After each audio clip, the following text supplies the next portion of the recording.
Welcome to 360 Tamil. இப்போ நம்ம ஒரு வெப் சீரிஸோட எக்ஸ்பிளனேஷன் தான் பார்த்துட்டு இருக்கோம். இந்த வெப் சீரிஸோட பேரு சீக்ரெட் ஸ்டோரிஸ் ரோஸ்லின் அப்படின்றது ஒரு பக்காவான கிரைம் த்ரில்லர் வெப் சீரிஸ்னு சொல்லலாம். இது ஜியோ ஹாட்ஸ்டார்ல தமிழ்லயே இருக்கு. பார்க்கணும்னு நினைக்கிறவங்க ஃபுல்லா பாருங்க. ஆல்ரெடி பார்ட் 1 நம்ம எக்ஸ்பிளைன் பண்ணி போட்டிருக்கோம். அதை பார்த்துட்டு இதை பார்த்தீங்கன்னா தான் உங்களுக்கு கதை கிளியரா புரியும். இன்னும் அந்த பார்ட்டை பார்க்கலனா நான் லிங்க் கொடுக்குறேன். கண்டிப்பா அதை பார்த்துட்டு இதை கண்டினியூ பண்ணுங்க. ஏற்கனவே பார்த்துருந்தீங்கன்னா நேரடியா கண்டினியூ பண்ணுங்க. எக்ஸ்பிளனேஷனுக்குள்ள போறதுக்கு முன்னாடி வீடியோக்கு ஒரு லைக் போடுங்க. இந்த எக்ஸ்பிளனேஷன் பிடிச்சிருந்ததுன்னா ஐப்னு ஒரு ஆப்ஷன் இருக்கும், அதையும் கிளிக் பண்ணி சப்போர்ட் பண்ணுங்க. மேற்கொண்டு பேசி டைம் வேஸ்ட் பண்ணாம நம்ம நேரடியா எக்ஸ்பிளனேஷனுக்குள்ள போயிடலாம். கடைசியா ரோஸ்லினோட பூனை இறந்து போன மாதிரி காமிச்சிருப்பாங்க. இப்ப இறந்து போனதுனால அந்த பூனையை அடக்கலாம் பண்ணிட்டு இருக்காங்க.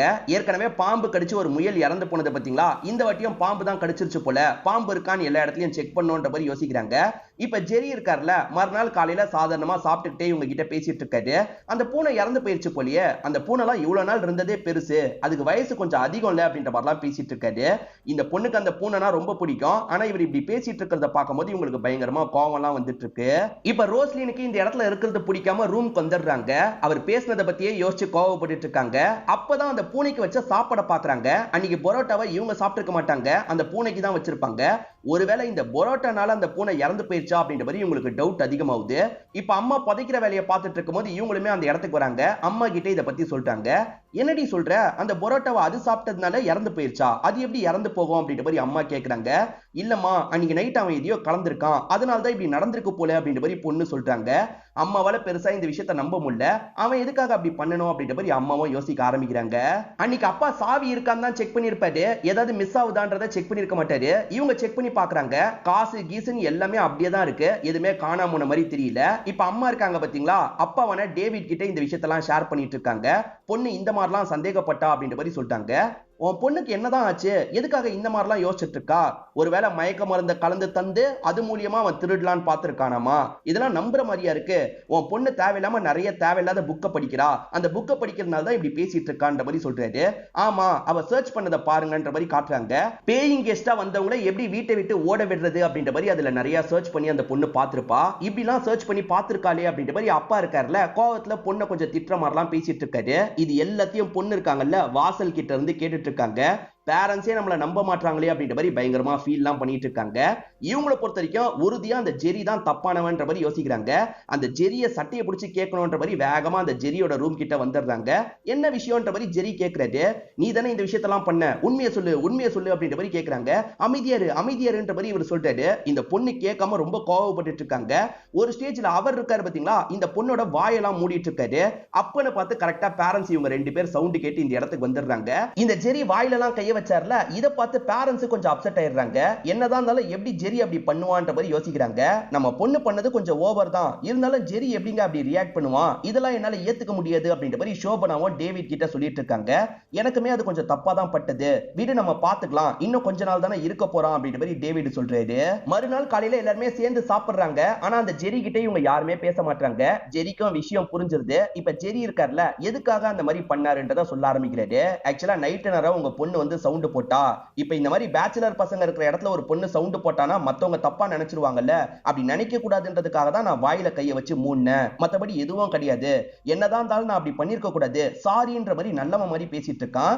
இதனால டேவிடும் ஷோபனாவும் புரிஞ்சுக்கிறாங்க. ஆமா, இவன் சொல்றதும் சரிதான்ற மாதிரி யோசிக்கிறாங்க. நாங்க தான் தேவையில்லாம ரியாக்ட் பண்ணிட்டோம், நீ பண்ணது சரிதான் அப்படின்ற மாதிரி அவங்க கிட்ட சகஜமா பேச ஆரம்பிக்கிறாங்க. திரும்பி பேரண்ட்ஸ் சகஜமா பேசுறாங்களே அப்படின்ற மாதிரி பொண்ணு மட்டும் இந்த இடத்துல அப்செட் ஆயிடுறாங்க. அவன் வேலைக்கு கிளம்பும் போது இந்த பொண்ணை குறுகுறுன்னு பார்த்துக்கிட்டே கிளம்புறான். இதை இந்த பொண்ணுமே கவனிச்சிருப்பாங்க. இப்ப கொஞ்ச நேரத்துல பேரண்ட்ஸ் இருக்காங்கல்ல, எங்கேயோ வெளியே கிளம்புற மாதிரிலாம் கிளம்பிட்டு இருக்காங்க. குழந்தைய பாத்துக்கோ, அம்மா போயிட்டு வந்துடுறேன் அப்படின்ற மாதிரி அம்மாவும் வெளியே கிளம்பிடுறாங்க. இந்த பொண்ணு இருக்கா பாத்தீங்களா, சாவியெல்லாம் எடுத்துக்கிறா. அதாவது அவன் ரூமுக்குன்னு ஒரு சாவி தந்திருக்காங்கல்ல, அந்த சாவியோட ஸ்பேர் இவங்க கிட்ட இருக்கும். அந்த ரூமை போய் செக் பண்ணுன்ற மாதிரி இந்த பொண்ணு யோசிக்கிறா. இந்த பொண்ணு வேகமா அவனோட ரூமை செக் பண்றதுக்காக வந்துடுறா. இந்த ஜெரி ஒரு இடத்துல வேலை பாக்குறாருல, அந்த இடத்துக்கு தான் பைக்ல வந்துட்டு இருக்காரு. திடீர்னு என்ன யோசிக்கிறாருன்னு தெரியல, பைக்கை திருப்பி வீட்டுக்கு போலான்னு யோசிக்கிறாரு போல. பைக்கை திருப்பி வேகமா வந்துட்டு இருக்காரு. இந்த பொண்ணு இருக்கா பாத்தீங்களா, அந்த ரூம்ல ஏதாவது கிடைக்குமா அப்படின்ற மாதிரி மும்மரமா தேடிட்டு இருக்கா. இவருமே பைக் எடுத்துட்டு வேகமா இந்த இடத்துக்கு வந்துட்டுலாம் இருக்காரு. இந்த பொண்ணு தேடிட்டு இருக்கும் போது பெருசா எதுவும் கிடைக்கிற மாதிரியே இல்ல. என்ன எதுவும் கிடைக்க மாட்டேங்குது அப்படின்ற மாதிரி இந்த பொண்ணு பயங்கரமா அப்செட் ஆயிட்டு இருக்கா. இந்த பொண்ணு தேடிட்டு இருக்கும் போது பின்னாடி யாரோ வர மாதிரி காட்டுறாங்க. ஜெரி தான் வந்துட்டானான்னு பார்த்தா அதுதான் கிடையாது, சோபனா தான் வந்திருப்பாங்க. என்ன இது பழக்கம், எதுக்காக இந்த ரூமுக்கு வந்தன்ற மாதிரி கோவமா கேக்குறாங்க. இத பாருங்க அப்படின்ற மாதிரி பொண்ணு ஒரு விஷயத்த காட்டுறா. அவன் பேரு ஜெரி இல்ல, ஜோமோனு, ஐடி கார்டை பாருங்கன்ற மாதிரி காட்டுறா. இத பாக்குற அம்மாவும் பயங்கரமா இந்த இடத்துல ஷாக் ஆயிடுறாங்க.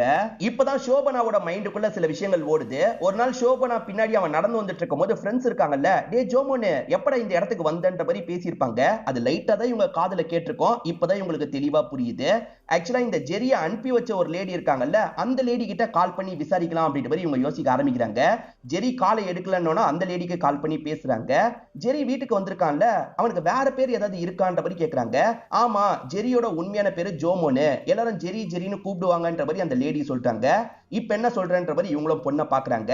இப்ப ஜெரி எங்க வந்திருக்காருன்னு பாத்தீங்கன்னா வேற ஒரு வீட்டுக்கு தான் வந்திருக்காரு. இது யாரோட வீடுன்றது நமக்கு புரிய மாட்டேங்குதுல. இவர் கதவை தட்டணும்னு ஒரு லேடி கதவை திறக்கிறாங்க. பார்த்தா மேரி தான் கதவை திறக்கிறாங்க.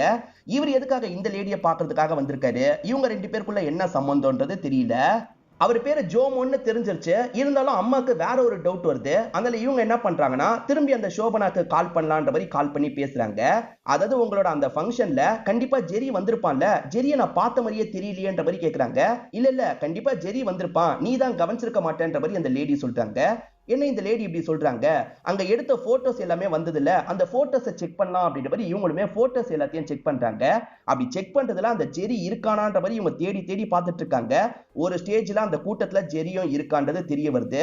சோ தேவையில்லாம நம்ம தான் யோசிச்சுட்டு இருக்கோம் அப்படின்ற மாதிரி இவங்களுமே நினைக்கிறாங்க. நானும் நீ சொல்றதை நம்பணும் தான் பாக்குறேன், ஆனா நீ சொல்றது உண்மை இல்லமா, ஜெரி நீ நினைக்கிற மாதிரி மோசமானவன் கிடையாது, என்ன அவன் உண்மையான பேரு ஜோமோனு அப்படின்ற மாதிரி இவங்க சொல்லிட்டு இருக்காங்க. இப்ப ஜோமோனுக்கு போன் கால் வருது. இந்த மேரி கிட்ட பேசிட்டு இருக்கும் போது கால் வருது. அந்த சொந்தக்கார அக்கா தான் கால் பண்றாங்க.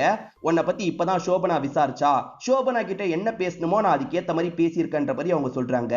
என்னதான் சோபனா பொண்ணை சமாதான பத்தி இருந்தாலும் இவங்களுக்கே லைட்டா டவுட் வந்துருது. இவங்களுமே அவர் வேலை பார்க்குற இடத்துல சாப்பாடு தர மாதிரி வந்துடுறாங்க. ஜெரி எங்க இருப்பான் அப்படின்ற மாதிரி கேக்குறாங்க. ஜெரியா, அந்த பேர்ல யாருமே இல்லையேன்ற மாதிரி இங்க இருக்க லேடி சொல்றாங்க. சாரி சாரி, ஜோமோன் அப்படின்ற மாதிரி இவங்க கேக்குறாங்க. ஜோமோனா, அந்த பேர்லயும் யாருமே இல்லையேன்ற மாதிரி இந்த லேடி சொல்றாங்க. எதுக்கும் உள்ள கேட்டு பாருங்கன்ற மாதிரி சொல்லிட்டு போயிடுறாங்க. அப்பதான் இவரு வராரு. நீங்க எதுக்கு வந்தீங்கன்னு கேக்குறாரு. உனக்கு சாப்பாடு தரதுக்காக தான் வந்தன்ற மாதிரி சாப்பாடெல்லாம் தந்துட்டு இருக்காங்க. இவருமே வாங்கிட்டு அனுப்பி விடலாம்னு நினைக்கிறாரு. என்ன உள்ளலாம் கூட்டு போக மாட்டியான்ற மாதிரி கேக்குறாங்க. சரி வாங்க உள்ள கூட்டு போறேன் அப்படின்ற மாதிரி இவரும் கூட்டு வந்துட்டு இருக்காரு. இவர் இதுதான் என்னோட இடம்ன்ற மாதிரி ஒரு இடத்தை காட்டுறாரு. அந்த இடத்துல பார்த்தா யாரையும் காணோம். இவன் ஃபேக்கா காட்டுறானா அப்படின்ற மாதிரி சோபனாக்கு டவுட் வருது. உன் கொலீக்ஸ் எல்லாம் எனக்கு அறிமுகப்படுத்தி வைக்க மாட்டியான்ற மாதிரி கேக்குறாங்க. கண்டிப்பா அறிமுகப்படுத்தி வைக்கிறேன்னு வேற ஒரு இடத்துக்கு கூட்டு வராரு. அங்க சிலருக்கு கையை காட்டுறாரு. அவங்களும் பதிலுக்கு கையை காட்டுறாங்க. அது மூலியமா இவங்க எல்லாம் கொலீக்ஸ் அப்படின்றது சோபனாக்கு புரிஞ்சிருது. இதுக்கு மேல எல்லாம் செக் பண்ண வேணான்ற மாதிரி சோபனா யோசிக்கிறாங்க. நான் கிளம்புறேன்ற மாதிரி இங்க இருந்து கிளம்புறாங்க. பொண்ணோட பர்த்டே வரப்போகுதுன்ற மாதிரி சொல்லிட்டு இருந்தாங்கல்ல, இப்ப 18th பர்த்டே வந்துருது போல. கேக்க வெட்டும் போது ஜெரியை கூப்பிடலாமா அப்படின்ற மாதிரி டேவிட் கேக்குறாரு. இல்லங்க, நம்மளே கொண்டாடலாம் அப்படின்ற மாதிரி சோபனா சொல்றாங்க. சரி ஓகேன்ற மாதிரி இவரும் ஏத்துக்கிறாரு. இவங்க ஜாலியா கேக் கட்டிங்லாம் பண்ணிட்டு இருக்காங்க. இந்த பொண்ணுக்கு போன் வேணும்னு கேட்டால போனை கிஃப்டா தந்துடுறாங்க. சீக்கிரமே நம்ம பைக்கும் வாங்க போறோம்ன்ற மாதிரிலாம் சொல்றாங்க. காலையில சமயம் ஜெரியும் இந்த இடத்துக்கு வந்துடுறாரு. என்ன பொண்ணுக்கு பர்த்டே போலன்னு கேக்குறாரு. உன்னையும் கூப்பிடலாம்னு நினைச்சோம், நீ நைட்டு தூங்கிட்டு இருப்பல, டிஸ்டர்ப் பண்ண வேணான்னு விட்டுட்டோன்ற மாதிரி சொல்லிட்டாங்க. பரவாயில்ல இருக்கட்டும், நான் சீக்கிரமே வேலை முடிஞ்சு இங்க இருந்து கிளம்பிடுவேன் அப்படின்ற மாதிரிலாம் சொல்லிட்டு இருக்காரு. இது அந்த பொண்ணு கேக்குறால, அப்பாடா அதுதான் என்னோட பர்த்டே கிஃப்ட்ன்ற மாதிரி சொல்றா. ஒரு நாள் வேலையை முடிச்சுட்டு வந்த ஜெரி இருக்காரு பாத்தீங்களா, தோட்டம் இருக்கிற பக்கம் நடக்க ஆரம்பிக்கிறாரு. அங்க வசந்த்னு ஒருத்தன் அடிக்கடி இவரை குறுகுறுன்னு பாப்பான். ரெண்டு பேருமே மாத்தி மாத்திலாம் பாத்துப்பாங்க. இப்ப அவங்க ரெண்டு பேருமே தனியா இருக்கிற ஒரு இடத்துக்கு வந்து ஸ்மோக் பண்ணிக்கிட்டே பேச ஆரம்பிக்கிறாங்க. அந்த வசந்த் என்ன கேக்குறான்னா, பிளான் எல்லாம் கரெக்டா ஒர்க் அவுட் ஆகுமா, இல்ல ரத்தம் ஏதாவது சேதமாகுமா அப்படின்ற மாதிரி கேக்குறான். ரத்தம் வந்தாலும் சரி, இந்த விஷயத்தை நம்ம பண்ணி தான் ஆகணும்ன்ற மாதிரி இவர் சொல்லிட்டாரு. இந்த சமயம் சோபனாவும் பொண்ணும் நடந்து வந்துட்டு இருக்காங்க. அப்ப சோபனா இவங்க ரெண்டு பேர் பேசிக்கிறத கவனிக்கிறாங்க. இவங்க ரெண்டு பேர் என்ன பேசிக்கிறாங்கன்ற மாதிரி சோபனாக்கு டவுட் வருது. இவங்க என்ன பேசிக்கிறாங்கன்றத கேட்கணும்ன்ற மாதிரி சோபனா வந்துட்டு இருக்காங்க. இவங்க வர சவுண்ட் கேட்டோன்னே இவங்க ரெண்டு பேருமே சுதாரிச்சிடுறாங்க. இப்ப ஜெரி சமாளிக்கிற மாதிரி பேசிட்டு இருக்காரு. ஸ்மோக் பண்ணலாம்னு நினைக்கும் போது இவரும் ஸ்மோக் பண்ண ஆரம்பிச்சாரு. அதனால என்கிட்ட ஃப்ரெண்ட் ஆயிட்டாரு அப்படின்ற மாதிரிலாம் ஜென்ரலா பேசுற மாதிரி சமாளிச்சிட்டு இருக்காரு. இப்ப இவன் வேலை பார்க்கறதுக்காக கிளம்புறான். ஜெரியும் வீட்டுக்குள்ள போற மாதிரிலாம் நடந்துட்டு இருக்காரு. ஆனா சோபனாக்கு லைட்டா டவுட் வருது. இந்த வசந்த் இருக்காரு பாத்தீங்களா, அங்க இருக்க மாடை போய் பாக்குறாரு. அப்பதான் ஒரு பிளாஷ்பேக்கை நமக்கு காட்டுறாங்க.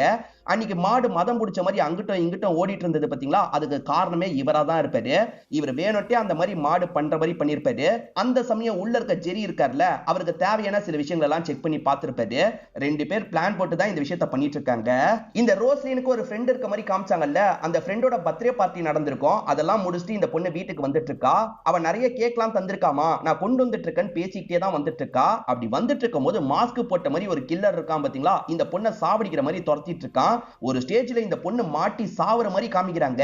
இது எல்லாம் இந்த பொண்ணுக்கு வந்த கனவா இருக்கும். சட்டுன்னு கனவுல இருந்து முடிக்கிறாங்க.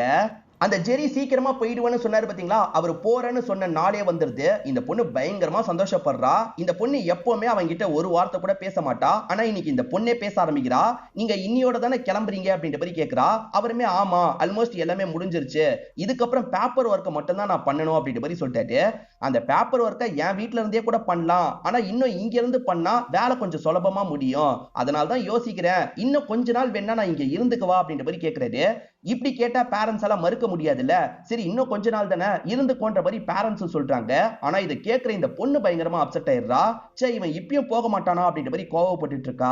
இவன் ப்ராஜெக்ட முடிச்சிருக்கிறதா சொல்றான்ல, அதை செலிப்ரேட் பண்ணலாம் அப்படின்ற மாதிரி இவங்க கூட சேர்ந்த மாதிரி சமையல் வேலையெல்லாம் பார்த்துட்டு இருக்கான். இவன் பேரண்ட்ஸ் கூட க்ளோஸா பழகிட்டு இருக்கிறது அந்த பொண்ணுக்கு பிடிக்க மாட்டேங்குது. இந்த மாதிரி சமையல் வேலை பார்க்கும்போது இவனோட பாட்டி மூலியமா இவங்க கிட்ட பேசிட்டு இருக்கான். பாட்டியே என்னோட பேரனை நல்லபடியா பாத்துக்கிறீங்க நன்றி அப்படின்ற மாதிரிலாம் சொல்லிட்டு இருக்காங்க.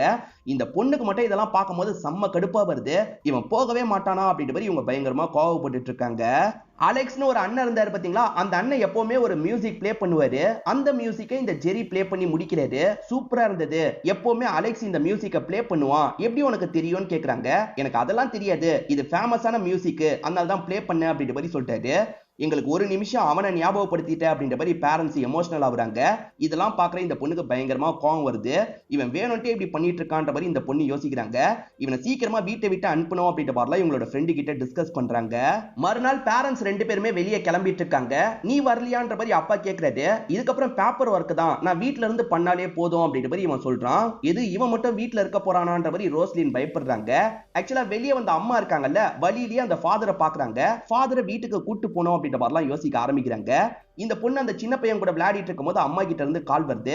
அம்மாவும் அப்பாவும் ஃபாதரை கூட்டு வந்துட்டு இருக்கோம், நீ ரெடியா இரு, ஃபாதர் உங்ககிட்ட பேசணுமா அப்படின்ற மாதிரி சொல்லிட்டாங்க. அம்மா கொஞ்ச நேரத்துல வந்துருவாங்கன்றது இந்த பொண்ணுக்கு தெரியுது இல்ல. இந்த பொண்ணு ஒரு பிளான போடுறா. நேரா இவனை பாக்குறதுக்காக வந்துடுறா. வீட்டுக்குள்ள பாம்பு வந்துருச்சு, சின்ன பையன் வேற இருக்கான், ஏதாவது பண்ணுங்க அப்படின்ற மாதிரி கேக்குறா. சரி இந்த பொண்ணு கூப்பிடுறாளே உண்மையா தான் இருக்கும்ன்ற மாதிரி இவரும் அந்த இடத்துக்கு வந்துடுறாரு. பாம்பு எங்கன்னு ஒவ்வொரு இடமா தேடி பாக்குறாரு. ஆனா பாம்பு இருக்கிற மாதிரியே தெரியல. பாம்பு இருக்கிற மாதிரியே தெரியல, பொய் சொல்றியான்ற மாதிரி கேக்குறாரு. ஒருவேளை இப்பதான் பாம்பு வெளியே போயிருச்சு போலன்ற மாதிரி இந்த பொண்ணு கொஞ்சம் கிண்டலா சொல்றா. இவர் கோவத்துல அடிக்கிற மாதிரி வராரு. இந்த பொண்ணு அடிக்க வைக்கணும்ன்றதுக்காக தான் இந்த மாதிரி பண்ணிட்டு இருக்கா. காரணம் என்னன்னு பாத்தீங்கன்னா, பேரண்ட்ஸ் கொஞ்ச நேரத்துல வந்துருவாங்கல்ல, அப்ப இவன் அடிக்கணும்ன்றதுக்காக இந்த விஷயத்த பண்ணிருப்பா. இவன் அடிக்கிற மாதிரி கையெல்லாம் ஓங்கி இருப்பான். அதை வர பேரண்ட்ஸும் அந்த ஃபாதரும் கவனிச்சிடுறாங்க. ஃபாதர் இதை பார்த்தோன்னா செம்மையா டென்ஷன் ஆயிடுறாரு. ஃபாதர் இவன் தான் இன்னைக்கு சர்ச்சுக்கு வந்தான்ற மாதிரி இவங்க சொல்றாங்க. ஆனா ஃபாதர் எதுவுமே பேச மாட்டாரு, முறைச்சுக்கிட்டே உள்ள போயிடுறாரு. ஃபாதர் குறிப்பா இந்த பொண்ணு கிட்ட தானே பேசுறதுக்காக வந்தாரு, இந்த பொண்ணு கிட்ட என்ன பிரச்சனைன்ற மாதிரி கேக்குறாரு. இவன் தான் பிரச்சனை அப்படின்ற மாதிரி இந்த பொண்ணு நிறைய விஷயங்களை சொல்லிடுறாங்க. அதுக்கப்புறம் ஃபாதர் பேரண்ட்ஸ் கிட்ட பேசுறதுக்காக வந்துடுறாரு. உங்க பொண்ணு அவனை பத்தி அவ்வளவு குறை சொல்லிட்டு இருக்கா, அதை மீறியும் எப்படி அவனை வீட்டுல தங்க வச்சிட்டு இருக்கீங்க, இதெல்லாம் எனக்கு சரியாவே படல.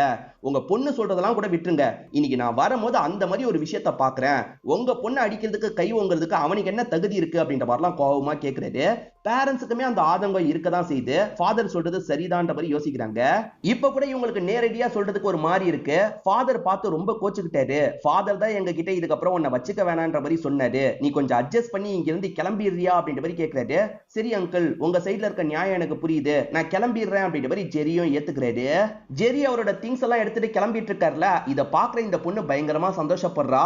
இதுக்கு தாண்டா இவ்வளவு நாளா காத்துட்டு இருந்தேன் அப்படின்ற மாதிரி ஒரு பார்வை பார்த்துட்டு இருக்கா. ஜெரியும் இந்த இடத்துல அப்செட் ஆன மாதிரி கிளம்பி போயிடுறாரு. இந்த பொண்ணு இருக்கா பாத்தீங்களா, ஃபேமிலி கூட ஜாலியா டைம் ஸ்பெண்ட் பண்ணணும்ன்ற மாதிரி யோசிக்கிறா. பைக் வாங்கி தரேன்னு சொன்னாங்கல்ல, அந்த பைக்கை வாங்கி தந்துடுறாங்க. ஃப்ரெண்டு மூலியமா இந்த பொண்ணுமே ஓட்டுறதுக்கு பிராக்டிஸ்லாம் எடுத்துட்டு இருக்கா. இப்ப அம்மா இருக்காங்கல்ல, உண்மையிலே வீட்டுக்குள்ள பாம்பு வந்ததா இல்ல நீ தான் டிராமா பண்ணியா அப்படின்ற மாதிரி கேக்குறாங்க. இந்த பொண்ணு சிரிக்கிறா. ஏன்னா இந்த பொண்ணு வேணும்ட்டே கூட அவனை அனுப்பியிருக்க வாய்ப்பு இருக்குன்ற மாதிரி சோபனாவும் யோசிக்கிறாங்க. அடுத்த கொஞ்ச நாள் பேரண்ட்ஸ் பைக் ஓட்டுறதுக்கு சொல்லி தராங்க. அந்த பொண்ணு சொல்லி தந்துட்டு இருக்கா. இவங்க பேரண்ட்ஸ் கூட ஜாலியா டைம் எல்லாம் ஸ்பெண்ட் பண்ணிட்டு இருக்காங்க. இவங்க அப்செட்டா இருக்கிறதுனால தானே சர்ச்சுக்குலாம் வராம இருந்தாங்க. இப்ப முன்ன மாதிரி சர்ச்சுக்கு வரலாம்னு யோசிக்கிறாங்க. இவங்க லைஃப் ரொம்பவே ஜாலியா போயிட்டு இருக்கு. ஃப்ரெண்டு சொல்லி ஒரு தெரபிஸ்டை இவங்க பார்த்தாங்க பாத்தீங்களா, அந்த தெரபிஸ்டையும் பார்க்கிறதுக்காக வராங்க. இப்பலாம் அந்த கனவே எனக்கு வரதில்ல, ரொம்ப சந்தோஷமா இருக்குன்ற மாதிரி சொல்றாங்க. அவருமே இவங்களுக்காக சந்தோஷப்படுறாரு. இப்படியே நாட்கள்லாம் ரொம்ப சந்தோஷமா போயிட்டு இருக்கு. ஏறக்குறைய 2 மாசம் ஓடிடுது. இப்ப 2 மாசம் கழிச்சு நடக்கிறத நமக்கு காட்டுறாங்க. கிளம்பி போன ஜெரி இருக்காரு பாத்தீங்களா, திரும்பி இந்த பகுதிக்கு வந்துட்டு இருக்காரு. ஏதோ ஒரு முடிவோட தான் வந்திருக்காரு அப்படின்ற மாதிரி காட்டுறாங்க. அலெக்ஸ் இறந்து போன நாள் வந்துருச்சு. இப்ப அவரோட கல்லறைக்கு வந்து இவங்க மலர் வளையம்லாம் வச்சிட்டு இருக்காங்க. இதே சமயம் ஜெரி அதுக்கப்புறம் அந்த வசந்த் இருக்காங்க பாத்தீங்களா, தள்ளி இருந்து இவங்களை வாட்ச் பண்ணிட்டு இருக்காங்க. இப்ப எல்லாம் முடிஞ்சு வீட்டுக்கு கிளம்பலாம்னு நினைக்கும் போது இந்த டேவிட் இருக்கார்ல, எனக்கு வேற ஒரு வேலை இருக்கு, நான் அதை முடிச்சுட்டு வந்துடுறேன்னு சொல்லிட்டாரு. ஒய்ஃபை என்ன வேலைன்னு கேக்குறாங்க. அது ஒரு சின்ன வேலை, நான் முடிச்சுட்டு வந்துடுறேன், நீங்க போங்கன்ற மாதிரி இவங்களை மட்டும் அனுப்பி வச்சிடுறாரு. இப்ப இவர் இருக்காரு பாத்தீங்களா, கார் எடுத்துட்டு எங்கேயோ கிளம்புறாரு. இவர் எங்க கிளம்புறாருன்னு தெரியல. ஆனா இவர் கிளம்பும் போது அந்த 2 பேர் இருக்காங்கல்ல, அவங்க கார் மூலியமா இவரை ஃபாலோ பண்ண ஆரம்பிக்கிறாங்க. இவர் ஒரு ஃபேக்டரி மாதிரியான இடத்துக்கு தான் வந்திருக்காரு. அப்படி வந்தவர் பேப்பர்ல ஏதோ பிளான் வச்சிருக்காரு போல, அந்த பிளான் எல்லாம் பார்த்துட்டு இருக்காரு. அதே சமயம் ஃபாலோ பண்ண அந்த 2 பேர் இருக்காங்கல்ல, இவர் வந்த அதே இடத்துக்கு தான் வந்துட்டு இருக்காங்க. அதுக்கப்புறம் என்ன ஆச்சுன்னு காட்டாம நமக்கு இந்த சீனை கட் பண்ணிடுறாங்க. இருட்டுனதுக்கு அப்புறம் தான் டேவிட் வீட்டுக்கே வராரு. இவ்வளவு நேரம் எங்க போனீங்கன்ற மாதிரி சோபனா கேக்குறாங்க. என் ஃப்ரெண்ட்ஸ் கிட்ட பேசிட்டு வரேன்ற மாதிரி சொல்லிட்டாரு. உங்களுக்கு ஃப்ரெண்ட்ஸா யாருன்ற மாதிரி கேக்குறாங்க. என் ஃப்ரெண்ட்ஸ் எல்லாரையும் உனக்கு தெரியுமா என்ன, ஃப்ரீயா விடுன்ற மாதிரி இவர் சொல்லிட்டாரு. இவர் என்ன எதையுமே பிடி கொடுத்து பேசாம இருக்காருன்ற மாதிரி லைட்டா சோபனா சந்தேகமா பாக்குறாங்க. இப்ப நைட்டு சாப்பிடும் போது கூட இவர் சரியாவே பேச மாட்டாரு. ஒருவேளை இந்த டேவிட் அவங்க 2 பேர் கூட சேர்ந்து ஏதாவது பிளான் பண்றாரா என்னன்னு தெரியல. இப்ப பொண்ணு இருக்கால, அம்மா நான் படுக்கிறதுக்கு போறேன், குட் நைட் அப்படின்ற மாதிரி படுக்கிறதுக்காக கிளம்பி போயிடுறா. இப்ப பொண்ணு நிம்மதியா படுத்து தூங்கிட்டு இருக்கா. யாரோ ரூம்குள்ள நுழையிற மாதிரி சவுண்ட் கேக்குது. ஆக்சுவலா சீரிஸோட ஸ்டார்டிங்கே இந்த மாதிரி ஒரு கனவு அந்த மாதிரி காமிச்சிருப்பாங்க. ஆனா இப்ப வரது கனவு இல்ல போல. இந்த பொண்ணுமே யாரு, எங்க இருந்து சவுண்ட் கேக்குது அப்படின்ற மாதிரி செக் பண்றா. அந்த இடத்துல பார்த்தா மாஸ்க் போட்ட மாதிரி ஒருத்தன் வந்திருக்கான். அவனை பார்த்து இந்த பொண்ணு செம்மையா பயந்துடுறா. தள்ளி விட்டுட்டு பேரண்ட்ஸோட இடம் இருக்குல்ல, அந்த இடத்துக்கு வந்து பேரண்ட்ஸ் கிட்ட விஷயத்த சொல்றா. அம்மா பொண்ணு இங்கேயே இருக்காங்க, அப்பா நான் பாக்குறேன்னு போறாரு. அப்படி போற அப்பா சண்டை போடுற மாதிரிலாம் சவுண்ட் கேக்குது. இத பாக்குற அம்மா பொண்ணு 2 பேருமே பயந்துட்டு இருக்காங்க. இப்ப கொஞ்ச நேரத்துல பார்த்தா இந்த இடத்துக்கு அந்த மாஸ்க் போட்டவன் வந்துடுறான். வந்தவன் மாஸ்கையும் ஓபன் பண்றான். ஜெரி தான் அந்த மாஸ்க போட்டிருப்பான். அந்த ஜெரி என்ன பண்றானா, அம்மா பொண்ணுன்னு 2 பேரையும் அட்டாக் பண்றான். அதுல பொண்ணு மட்டும் தரன்னு இங்க இருந்து வேகமா இழுத்துட்டு போறதுக்கு பாக்குறான். இவங்களுமே பொண்ணை காப்பாத்தணும்ன்ற மாதிரி அந்த இடத்துக்கு வந்துட்டு இருக்காங்க. அப்ப வசந்த் இந்த இடத்துக்கு வந்துடுறான். என்ன வசந்த் வந்திருக்கான்ற மாதிரி வசந்த் கூட சண்டை போடலான்னு பாக்குறாங்க. 2 பேரும் சண்டை எல்லாம் போட்டுட்டு இருக்காங்க. ஜெரிய பொறுத்த வரைக்கும் இந்த பொண்ணை வேகமா இழுத்துட்டு போயிட்டு இருந்தான் பாத்தீங்களா, அந்த ஜெரியை யாரோ மண்டையிலே அடிக்கிறாங்க. மண்டையில அடிக்கிறது யாருன்னு பார்த்தா புதுசா ஒரு கேரக்டர். இந்த கேரக்டரை நான் இதுக்கப்புறம் குருன்னு சொல்றேன். இந்த புது கேரக்டர் யாருன்றது இந்த பொண்ணுக்கு புரிய மாட்டேங்குது. இந்த பொண்ணு லைட்டா பயந்த மாதிரி பார்த்துட்டு இருக்காங்க. அப்பதான் அப்பா வராரு. இந்த பொண்ணுமே அப்பா கிட்ட போயிடலான்ற மாதிரி வேகமா அப்பாவை நோக்கி வந்து கட்டி பிடிச்சிடுறா. அப்பா கட்டி பிடிச்ச மாதிரி தானே இருக்காரு. திடீர்னு பார்த்தா கழுத்தை நெரிக்க ஆரம்பிக்கிறாரு. என்ன அப்பா போய் நம்ம கழுத்தை நெரிக்கிறாருன்ற மாதிரி இந்த பொண்ணு பயப்படுறா. இந்த அப்பா இருக்காரு பாத்தீங்களா, எதிர இருக்க குருவை சிரிச்ச மாதிரி பாக்குறாரு. சோ அப்பாவோட ஆள் தான் இந்த குரு போல. சோபனா வசந்த் கூட சண்டை போட்டுட்டு இருந்தாங்க பாத்தீங்களா, அப்போ ஒரு பொருளை வச்சு அவன் மண்டிலேயே அடிக்கிறாங்க. அவன் காயப்பட்ட மாதிரி கீழே விழுந்துடுறான். பொண்ணை காப்பாத்தணும் அப்படின்ற மாதிரி இவங்க வேகமா வெளியெல்லாம் ஓடி வந்துட்டு இருக்காங்க. இப்ப பொண்ணு அப்பாவை பார்த்தோம் பயப்படுறா, அந்த குருவை பார்த்தோம் பயப்படுறா. 2 பேருக்கு நடுவுல தான் மாட்டிட்டு இருக்கா. அப்ப அம்மா வெளியே வராங்கல்ல, அம்மா கிட்ட போறதுதான் சேஃப்னு இந்த பொண்ணுக்கு புரிஞ்சிருது. அம்மா 2 பேருமே கெட்டவங்க போல அப்படின்ற மாதிரி அம்மாவை நோக்கி ஓடி வந்துட்டு இருக்கா. அம்மா கட்டி பிடிப்பாங்கன்னு பார்த்தா அம்மா மூஞ்சிலே ஒரு குத்த வைக்கிறாங்க. என்ன அம்மாவே அடிக்கிறாங்கன்ற மாதிரி இந்த பொண்ணு பயங்கரமா ஷாக் ஆயிடுறா. இந்த இடத்துல தான் பயங்கரமான ட்விஸ்ட நமக்கு ரிவீல் பண்றாங்க. அம்மா அப்பா அந்த குரு 3 பேருமே கெட்டவங்க போல. 3 பேருமே சேர்ந்த மாதிரி இந்த பொண்ணை அட்டாக் பண்றதுக்காக வந்துட்டு இருக்காங்க. அப்பன்னு பார்த்து நம்ம ஜெரி இருக்காரு பாத்தீங்களா, எந்திரிச்சு இந்த குருவை ஷூட் பண்றாரு. அதே மாதிரி அப்பா அம்மாவை கன் பாயிண்ட்ல லாக் பண்றாரு. இந்த பொண்ணுமே புரியாத மாதிரி ஜெரிய பாக்குறா. ஜெரி தான் நல்லவர் போல. இப்ப ஜெரி இருக்கார்ல, இவங்க உன்னோட உண்மையான அப்பா அம்மா இல்லன்ற மாதிரி ஒரு பிளாஷ்பேக்க சொல்ல ஆரம்பிக்கிறாரு. இவர் சொல்லும் போதுதான் மொத்த விஷயத்தையும் ரிவீல் பண்றாங்க. இந்த ஜெரிய பொறுத்த வரைக்கும் போலீஸ் ஆபீசரா இருப்பாரு. சில மாசத்துக்கு முன்னாடி சீனியர் கூப்பிட்டு இவர்கிட்ட பேச ஆரம்பிக்கிறாரு. ஒரு மிஷன் தான் உனக்காக தரப்போறன்ற மாதிரி சொல்லிட்டாரு. 2 பேரை பத்தி சொல்றாரு. ஒருத்தர் பேரு டேவிட், இன்னொருத்தவங்களோட பேரு சோபனா அப்படின்றது. இவங்க உண்மையான பேரெல்லாம் மாத்தி தான் இந்த பகுதியில இருந்துட்டு இருக்காங்க. இவங்களோட உண்மையான கதை என்ன தெரியுமான்ற மாதிரி சொல்லிட்டாரு. இந்த சோபனாவை பொறுத்த வரைக்கும் ஒரு வயசான பாட்டியை பாத்துக்கிற வேலையை தான் பார்த்துட்டு இருந்திருப்பாங்க. அப்பதான் டிரைவரா இருக்க டேவிட லவ் பண்றாங்க. இவங்க 2 பேருக்கு ஜாக்லின் ஒரு பொண்ணு தான் கல்யாணம் பண்ணி வச்சிருப்பாங்க. அதாவது இவங்களோட ஓனர் அம்மா தான் கல்யாணம் பண்ணி வச்சிருப்பாங்க. 2 பேருமே சந்தோஷமா கல்யாண வாழ்க்கையை ஆரம்பிக்கிறாங்க. இவங்களுக்கு ஒரு பையன் பிறக்கிறான். அந்த பையனுக்கு தான் அலெக்ஸ் அப்படின்ற மாதிரி இவங்க பேரெல்லாம் வச்சிருப்பாங்க. ஓனர் அம்மாக்கும் கல்யாணம் ஆயிருக்கும்ல, அவங்களுக்கு ஒரு குழந்தை பிறக்குது. அந்த குழந்தைக்கு தான் ரோஸ்லின் அப்படின்ற மாதிரி அவங்க பேர் வச்சிருப்பாங்க. அந்த ஓனர் அம்மா ஜாக்லின் இருக்காங்கல்ல, ஹஸ்பண்ட் கூட கார்ல போயிருப்பாங்க. அப்ப லாரி இடிச்சு ஹஸ்பண்ட் ஸ்பாட்லயே இறந்து போயிடுவாரு. இவங்களுக்கு பயங்கரமா காயம் பட்டிருக்கும். இவங்களால எந்திரிச்சு நடக்கலாம் முடியாது. படுத்த படுக்கையா மட்டும் தான் இருக்க முடியும். அதனால இவங்களோட பொண்ணு ரோஸ்லினை இவங்களால சரியா பாத்துக்க முடியாது. இவங்க படுத்த மாதிரியே தான் பொண்ணை பாத்துப்பாங்க. மேக்சிமம் சோபனா தான் பொண்ணை பாத்துக்கிற மாதிரி இருக்கும். சோபனா நல்லபடியா பாத்துக்கிறாங்கல்ல, அதனால சோபனா பேர்ல சொத்தெல்லாம் எழுதி வச்சிடலான்ற மாதிரி இவங்க யோசிக்க ஆரம்பிக்கிறாங்க. அவங்க உயிரோட இருக்க வரைக்கும் அந்த சொத்து இவங்க கிட்ட வராது, அதனால சாவடிக்கணும்ன்ற மாதிரி டேவிடும் ஷோபனாவும் முடிவு பண்றாங்க. இதே வீட்டுல பிரான்சிஸ்னு ஒருத்தரும் வேலை பார்ப்பாரு, அவரையும் இவங்க பிளான்ல சேர்த்துக்கிறாங்க. ஆக மொத்தத்துல 3 பேருமே சேர்ந்த மாதிரி அந்த ஜாக்லின் அப்படின்றவங்களோட கதையை முடிச்சிடுறாங்க. நான் இறந்ததுக்கு அப்புறம் ஷோபனாக்கு சொத்து போகும்ன்ற மாதிரி அவங்க எழுதி வச்சிருப்பாங்க. இவங்க பிளான் பண்ணி அவங்க கதையை முடிச்சிடுறாங்க. ஆனா கதையை முடிச்சதுக்கு அப்புறம் தான் அவங்க வச்சிருக்க ஒரு ட்விஸ்ட் உங்களுக்கு தெரியுது. அது என்னன்னு பாத்தீங்கன்னா, என் பொண்ணு ரோஸ்லினுக்கு 18 வயசு வந்ததுக்கு அப்புறம் தான் சொத்து இவங்க பேருக்கு போகும். அது வரைக்கும் என் பொண்ணு கண்ட்ரோல்ல தான் இருக்கிற மாதிரி முழுமையா இவங்க சொத்தை என்ஜாய் பண்ண முடியாதுன்ற மாதிரி தான் உயிரை எழுதி வச்சிருப்பாங்க. இந்த ரோஸ்லினுக்கு 18 வயசு ஆகிற வரைக்கும் நம்ம பாட்டுக்கு ஒரு லைஃபை லீட் பண்ணுவோம், 2 பேரையும் பசங்க மாதிரி வளர்ப்போன்ற மாதிரி யோசிக்கிறாங்க. அந்த பகுதிக்கு வந்து இவங்க புதுசா ஆரம்பிக்கிறாங்க. பிரான்சிஸை பொறுத்த வரைக்கும் கொஞ்சம் தள்ளி இருக்கிற ஒரு பகுதியில வாழ்க்கையை ஆரம்பிக்கிறது. சரி, இதெல்லாம் போலீஸ்க்கு எப்படி தெரிஞ்சதுன்னு ஒரு கேள்வி இருக்குல்ல. இவரோட சீனியர் அதுக்கும் காரணத்தை எக்ஸ்பிளைன் பண்ண ஆரம்பிக்கிறது. மேரின்றவங்க மூலியமா தான் இதெல்லாம் தெரிஞ்சதுன்ற மாதிரி சொல்றாரு. ஆக்சுவலா மேரின்ற ஒருத்தங்க கன்னியாஸ்திரியா இருந்திருப்பாங்க. அதுக்கப்புறம் ஒருத்தரை காதலிச்சு அவரை கல்யாணம் பண்ணிருப்பாங்க. இவங்க கல்யாணம் பண்ணது யார தெரியுமா? பிரான்சிஸ்னு ஒருத்தர் வராரு பாத்தீங்களா, அந்த பிரான்சிஸை தான் இவங்க காதலிச்சு கல்யாணம் பண்ணிருப்பாங்க. அந்த பிரான்சிஸ் மேரிய ரொம்ப நேசிக்கிறார்ல, நான் சில குற்றங்கள்லாம் பண்ணிருக்கேன், வேற 2 பேர் கூட சேர்ந்து தான் அந்த குற்றத்தை பண்ணன்ற மாதிரி இவர் பண்ண குற்றத்தை பத்தி எல்லாம் சொல்லியிருப்பாரு. அந்த பொண்ணு மட்டும் வளர்ந்துட்டானா சொத்து இவங்க கண்ட்ரோலுக்கு வந்துரும், அதுல ஒரு பாகத்தை எனக்கு தரேன்னு சொல்லியிருக்காங்கன்ற மாதிரி சொல்லியிருப்பாரு. ஷோபனா டேவிட பொறுத்த வரைக்கும் ரோஸ்லினை கொல்ற மாதிரி எந்த ஒரு பிளானும் கிடையாது. 18 வயசு ஆனதுக்கு அப்புறம் சொத்தெல்லாம் நம்ம பேர்ல வந்துரும், நம்ம பையனுக்கு, அதாவது சொந்த பையனுக்கு நிறைய சொத்தை எழுதி வச்சிடலாம், இந்த பொண்ணுக்கு கொஞ்சமா எழுதி வச்சிடலாம்ன்ற மாதிரி யோசிச்சிருப்பாங்க. அப்பதான் அந்த பையன் இறந்திருப்பான். அதுவும் அந்த பையன் சாதாரணமா இறந்திருக்க மாட்டான். இந்த பொண்ணு ரோஸ்லினை காப்பாத்துறதுக்காக தண்ணிக்குள்ள போய் இவன் வெள்ளத்துல சிக்கி இறந்து போயிருப்பான். இந்த பொண்ணுனால நம்ம பையன் இறந்து போயிட்டானே அப்படின்ற மாதிரி 2 பேருமே ஃபீல் பண்ணிருப்பாங்க. ஏன்னா அந்த பையன் தான் இவங்க பையன். இந்த ரோஸ்லினை பொறுத்த வரைக்கும் வேற ஒருத்தங்களோட பொண்ணு. அதனால ஸ்டார்டிங்ல இருந்தே உங்களுக்கு பெருசா அந்த பொண்ணெல்லாம் பிடிக்காது, பையனை தான் பிடிக்கும். இப்ப இவளால பையன் இறந்து போயிட்டானே அப்படின்ற மாதிரி 2 பேருமே டிப்ரெஷனுக்கு போயிருப்பாங்க. 1 வருஷம் டிப்ரெஷன்ல இருந்திருப்பாங்க. அதுக்கப்புறம் நமக்கு ஒரு குழந்தை வேணும்ன்றதுக்காக தான் 2ஆ அந்த குழந்தையை இவங்க பெத்து எடுத்திருப்பாங்க. இந்த மாதிரி நிலைமையில தான் பிரான்சிஸை கூப்பிட்டு பேசுறாங்க. அவளுக்கு 18 வயசு வந்துருச்சுன்னா சொத்து கிடைச்சிரும்ல, எனக்குமே ஒரு பாகம் தந்துருவீங்கல்ல அப்படின்ற மாதிரிலாம் ஆர்வமா கேக்குறாரு. நாங்க வேற ஒரு பிளான போட்டிருக்கோம், உனக்கான பாகத்தை கண்டிப்பா தருவோம். ஆனா இந்த பொண்ணுக்கு 18 வயசு ஆனதுக்கு அப்புறம் சொத்து கிடைச்சதுக்கு அப்புறம் இந்த பொண்ணோட கதையை முடிக்கணும்ன்ற மாதிரி பிளான போடுறாங்க. ஆனா பிரான்சிஸ் தயங்க ஆரம்பிக்கிறாரு. எதுக்கு தேவையில்லாம இந்த பொண்ணை சாவடிக்கணும், நம்ம சொத்து வந்ததுக்கு அப்புறம் அதை பிரிச்சுக்க மட்டும் செய்யலாம், இந்த பொண்ணை வெற்றலாம் அப்படின்ற மாதிரிலாம் பேசிட்டு இருக்காரு. என்ன பிரான்சிஸ், அந்த மேரி கூட சேர்ந்ததுக்கு அப்புறம் ரொம்ப மாறிட்ட போல, ரொம்ப நல்லவனா இருக்காத, ஏற்கனவே எங்க கூட சேர்ந்து ஒரு கொலை பண்ணல, இப்ப திரும்பி கொலை பண்ணு, அதுதான் உனக்கு நல்லதுன்ற மாதிரிலாம் சொல்றாங்க. பிரான்சிஸ்க்கு என்ன முடிவு எடுக்கிறதுன்னு தெரியல. மேரியை பார்க்கறதுக்காக வராரு. மேரி கிட்ட எல்லா விஷயத்தையும் சொல்றாரு. அவங்கள நான் மீறன்னு தெரிஞ்சதுன்னா என்னையே கூட ஏதாவது பண்ண வாய்ப்பு இருக்கு, வேற வழியே இல்ல, இந்த விஷயத்த பண்ணி தான் ஆகணும்னு சொல்றாரு. ஆனா பிரான்சிஸ் இப்படி முரண்டு பிடிச்சுக்கிட்டே இருக்கிறதுனால அந்த டேவிட் ஷோபனா சேர்ந்த மாதிரி பிரான்சிஸ் கதையை முடிச்சிருக்காங்க போல. போன என்னோட ஹஸ்பண்ட் திரும்பி வரல, அவங்க தான் ஏதோ பண்ணிருக்காங்கன்ற மாதிரி இந்த மேரி கேஸ் கொடுத்திருப்பாங்க. இது மூலியமா தான் எல்லா விஷயமும் தெரிய வந்திருக்கும். முதல்ல ஷோபனா டேவிட் அப்படி பட்டவங்களான்றதை கன்ஃபார்ம் பண்ணணும், அதுக்கப்புறம் அந்த பொண்ணை காப்பாத்தணும், இதுதான் உன்னோட வேலை அப்படின்ற மாதிரி ஜெரி கிட்ட வேலை தந்திருப்பாங்க.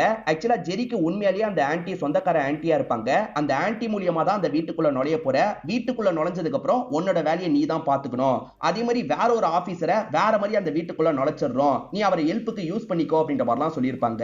ஜெரிய பொறுத்த வரைக்கும் எந்த ஒரு ப்ராஜெக்ட்டுக்காகவும் வந்திருக்க மாட்டாரு. ஆனா யாராவது ஆபீஸ்க்கு வந்து விசாரிச்சா அங்க யாராவது சொல்லணும்ல, அதுக்காக சிலர்கிட்ட மட்டும் சொல்லி வச்சிருப்பாங்க.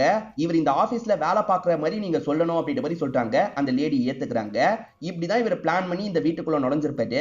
நைட் நேரம் போய் இவர் ரூம் எல்லாம் செக் பண்ணாரு பாத்தீங்களா, உண்மையாலேயே இவங்க கெட்டவங்களா இல்லையான்றதை தெரிஞ்சுக்கிறதுக்காக இப்படி செக் பண்ணிருப்பாரு. அடிக்கடி கார்டனை சுத்தி சுத்தி வருவாரு. அது எதுக்குன்னு பாத்தீங்கன்னா, கண்டிப்பா வீட்டுக்கு வந்த பிரான்சிஸை இவங்க தான் சாவடிச்சிருக்காங்க, எந்த இடத்துல டிஸ்போஸ் பண்ணிருக்க வாய்ப்பு இருக்குன்ற மாதிரி தான் இவரும் வசந்தம் நைட் நேரம் எல்லாம் தேடி பார்ப்பாங்க.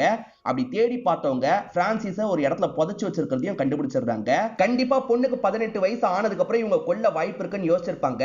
ஆனா அப்ப அவங்க கொல்றதுக்கு முடிவு எடுத்திருக்க மாட்டாங்க. அலெக்ஸோட நினைவு நாள் அன்னைக்கு கொல்லலான்ற மாதிரி யோசிச்சிருப்பாங்க. சோ அலெக்ஸோட நினைவு நாள் அன்னைக்கு தான் அவங்க கொல்றதுக்கு பிளான் போட்டிருக்காங்க. கையும் களவுமா 2 பேரையும் பிடிக்கணும்ன்ற மாதிரி எல்லா பிளானையும் இவங்க போட்டு வச்சிருப்பாங்க. இது விஷயமா தான் மேரி கிட்ட அப்பப்ப இவர் பேசுவாரு. டேவிட பொறுத்த வரைக்கும் இவங்க 2 பேர்கிட்ட பேசின மாதிரி காமிச்சிருப்பாங்க. ஆனா டேவிட் இவங்க 2 பேர்கிட்ட பேசியிருக்க மாட்டாரு. குருன்னு வேற ஒரு கான்ட்ராக்ட் கில்லர் கிட்ட பேசியிருப்பாரு. திருடுறதுக்காக இவன் வீட்டுக்குள்ள வந்த மாதிரியும் பொண்ணு விபத்துல இறந்து போன மாதிரியும் செட் பண்றது தான் டேவிடோட பிளானா இருக்கும்.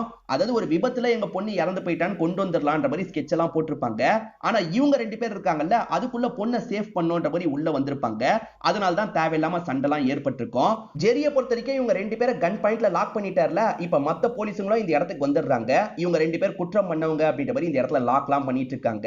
பேரண்ட்ஸ் இப்படிப்பட்டவங்களா அப்படின்றத பொண்ணால ஏத்துக்கவே முடியல. பொண்ணு ஷாக்கிங்கா பேரண்ட்ஸ் எல்லாம் கவனிச்சிட்டு இருக்கா. அந்த சின்ன பையன் ஆலனை கவர்மெண்ட்டை சேர்ந்தவங்க தான் கஸ்டடியில எடுக்கிறாங்க. பையன் இப்படி போயிட்டானே அப்படின்ற மாதிரி ஷோபனாக்கு பயங்கரமா கோவம் வருது. அதுக்கு இந்த பொண்ணு தானே காரணம். அதனால ரோஸ்லினை முறைச்சு பாக்குறாங்க. அப்படி முறைச்சு பாக்குறத பாக்குற இந்த ரோஸ்லினுக்கு ரொம்ப பயமா இருக்கு. அதனால இவர் குறுக்க வந்து மறைச்சிடுறது. அவங்க முறைக்கிறதை இவ பார்க்க கூடாதுன்றதுக்காக மறைச்சிடுறது. கொஞ்சம் சப்போர்ட்டிவா இந்த பொண்ணுக்கு பக்கத்துல உட்கார்றது. இவர் தான் பெரிய கெட்டவர்ன்ற மாதிரி இந்த பொண்ணு யோசிச்சிருப்பா. ஆனா உண்மையில பேரண்ட்ஸ் தான் கெட்டவங்க. இது கனவா இருக்க கூடாதா அப்படின்ற மாதிரி இந்த பொண்ணு ஃபீல் பண்ணிட்டு இருக்கா. இதோடயே இந்த சீரிஸோட கதையை முடிச்சிடுறாங்க. கண்டிப்பா முடிவுல வந்த ட்விஸ்ட் உங்க எல்லாருக்குமே பிடிச்சிருக்கும் நம்புறேன். இந்த வீடியோ உங்களுக்கு பிடிச்சிருந்ததுன்னா லைக் பண்ணுங்க, கமெண்ட் பண்ணுங்க, மறக்காம 360 தமிழ் சேனலை சப்ஸ்கிரைப் பண்ணுங்க. தொடர்ச்சியா இந்த மாதிரி வீடியோக்கள் வந்துகிட்டே தான் இருக்கும்.